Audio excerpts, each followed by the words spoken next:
भाई अमीरुल इस्लाम साहब, कांग्रेस पार्टी के तमाम पदाधिकारी गण, मैं पहली बार आपके बीच में आया हूं और मैं देख रहा था कि इस तरफ नदी है और आप नाव पार करके और ये बांस का पुल पार करके इधर आए हैं। तो मैं आपकी हिम्मत को और आपके जज्बे को सलाम करता हूं कि आप उसके बावजूद इतनी बड़ी तादाद में यहां इकट्ठा हैं।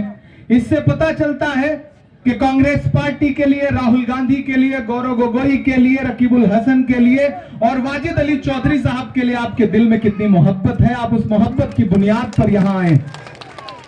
आप उर्दू समझ लेते हैं ना? समझ में आती है ना? मैं थोड़ी देर आपसे गुफ्तगू करूंगा। अदावत है, सियासत है, परिंदा है, शिकारी है।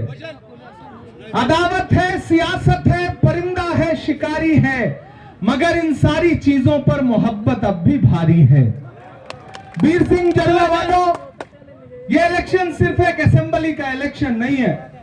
एक तरफ सारी ताकतें एकजुट है भारतीय जनता पार्टी के हेमंत विश्व शर्मा के इशारे पर नाचने वाले कुछ मोहरे ऐसे हैं जो चाहते हैं कि असम में भाजपा की सरकार फिर से वापस आ जाए। उन चेहरों को आप जानते हो, उन मुनाफिकों को भी आप जानते हो। ये वही लोग हैं जो असम की असेंबली में खड़े होकर के हेमंत विश्व शर्मा की तारीफ करते हैं और हेमंत विश्व शर्मा को जिताने के लिए, कांग्रेस का वोट काटने के लिए पूरे सूबे में अलग अलग इलाके में घूम रहे हैं।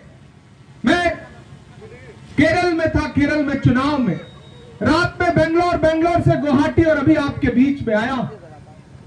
बस आपसे यह कहने आया हूं कि यह इलेक्शन बहुत अहम इलेक्शन है। पिछले दिनों ही आपने अभी 2 साल पहले रकीबुल हसन साहब को 10 लाख वोटों से जिता करके हिंदुस्तान ही नहीं बल्कि पूरी दुनिया की सबसे बड़ी जीत दिला करके पार्लियामेंट में पहुंचाने का काम किया है। आपने एक रिकॉर्ड बनाया और वो रिकॉर्ड बनाया कि गिनीज बुक में आपके एमपी का नाम दर्ज हुआ। रकीबुल हसन जिस समय पार्लियामेंट पहुंचते हैं, पूरा पार्लियामेंट इनकी तरफ हैरत भरी निगाह से देखता है कि यार यही वो बंदा है जो 10 लाख वोट से चुनाव जीत के आया है। आपने वो काम किया है। वाजिद अली चौधरी साहब आपके अपने हैं, कैबिनेट मिनिस्टर रहे, लगातार एमएलए हैं। आपने हमेशा इन पे भरोसा जताया है, मोहब्बत जताई है।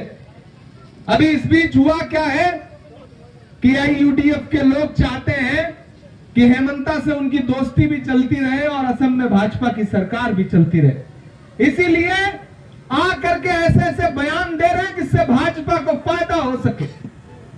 लेकिन याद रखना वीर सिंह जरवा वालों के सवाल ये नहीं शीशा बचा के टूट गया। सवाल ये नहीं शीशा बचा के टूट गया। सवाल ये है कि पत्थर किधर से आया था। आपको समझना पड़ेगा कि हेमंत विश्व शर्मा को मजबूत कौन कर रहा है।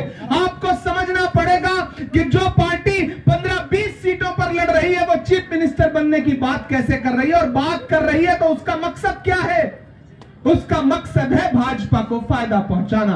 आपको एकजुट होना है। ये असम का जो इलेक्शन है, इसमें एक तरफ नरेंद्र मोदी की शह पर असम की जमीनों को अडानी और अंबानी के हाथ में बेचने वाला हेमंत विश्व शर्मा खड़े हैं, तो दूसरी तरफ सादगी और मोहब्बत की बात करने वाला गौरव गोगोई भाई खड़ा है। एक तरफ हिंदू मुसलमान की राजनीति करने वाला, दिन भर नफरत बांटने वाला हेमंत विश्व शर्मा खड़े हैं, तो दूसरी तरफ अपने वालिद की विरासत, तरुण गोगोई की विरासत लेकर के एक भोला भाला सीधा साधा मेंबर ऑफ पार्लियामेंट जिसका नाम तरुण गोगोई है, जो देश की पार्लियामेंट में नरेंद्र मोदी की आंख से आंख मिला करके लड़ता है, वो आपके बीच में कह रहा है कि हेमंत विश्व शर्मा को उखाड़ फेंकिए, गौरव गोगोई को एक बार अपना करके देखिए, ये सारे इलाके जगमगाने लगेंगे, चमकने लगेंगे।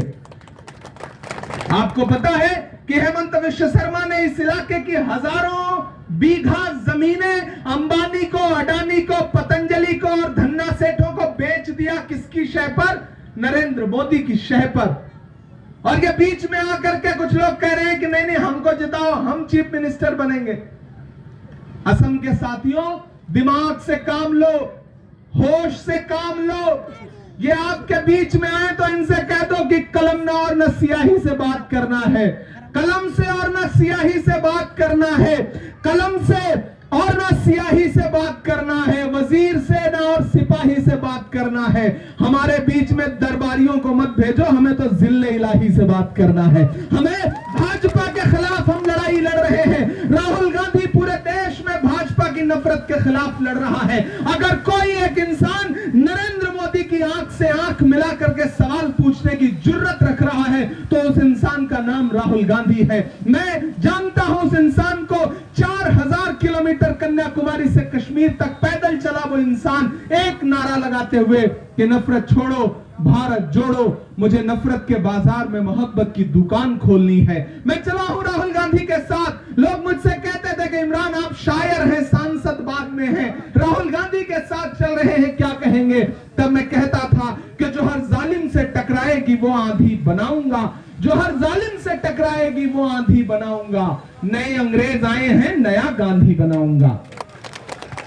हम राहुल गांधी के साथ खड़े हुए लोग हैं और राहुल गांधी ने, उसी राहुल गांधी ने गौरव गोगोई को यह कहा है कि असम को हेमंत विश्व शर्मा की नफरत से आजादी दिलाने के लिए इस असेंबली इलेक्शन में कांग्रेस के एक सिपाही को तैयार करो। उन्हीं राहुल गांधी ने वाजिद अली चौधरी साहब को एक बार फिर आपके बीच में आपका उम्मीदवार बना करके भेजा है। तो मेरी यहां नौजवान साथियों से, मेरी माओ से, बहनों से, बुजुर्गों से सबसे गुजारिश है, जहां तक मेरी नजर जा रही है, इतनी दुश्वार जगह पर भी आप हजारों हजार की तादाद में हैं, पीछे तक जहां तक नजर जा रही है अवाम ही अवाम है। तो मैं आपकी मौजूदगी को सलाम करते हुए बस आपसे यह कह रहा हूं कि आप हम पर भरोसा जताइए।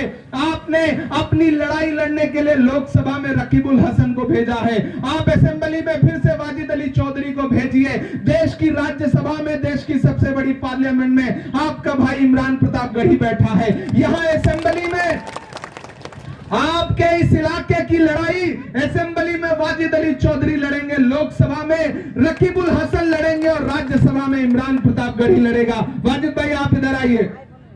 इससे अच्छा ऑफर क्या हो सकता है? एक एमएलए जिताओ, 2 एमपी साथ में फ्री पाओ।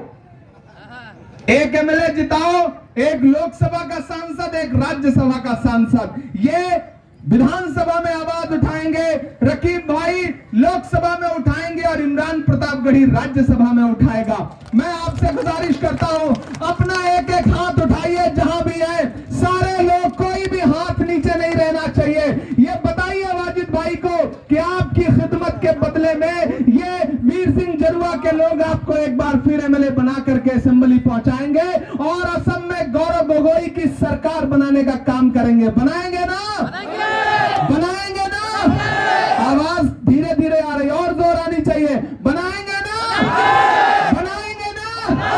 Rahul Gandhi, Rahul Gandhi, Congress party, Congress party, Gaurav Gogoi, Gaurav Gogoi.